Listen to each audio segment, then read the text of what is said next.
non ha fatto figli, ma lui ha seminato e io sto raccogliendo perché mi accorgo di come mi parlano i suoi compagni, gli amici.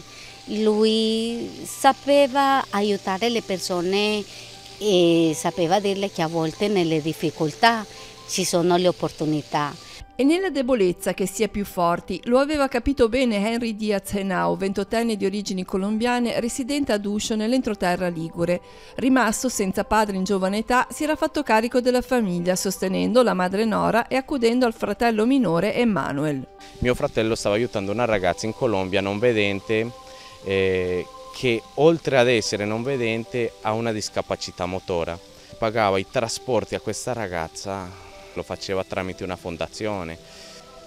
Queste gesta, tutte queste azioni che ha compiuto in vita faranno in modo che lui sia ricordato, perché le buone azioni si circondano di un'energia diversa. È proprio Emmanuel che per primo, quel 14 agosto 2018, avverte che qualcosa di grave possa essere accaduto al fratello. Emmanuel è a Bogotà, sta per trasferirsi a Medellin per ragioni di studio. Nella tarda serata i vigili del fuoco estraggono dalle macerie l'auto di Henry. La madre viene accompagnata dal sindaco di Uscio all'obitorio per il riconoscimento.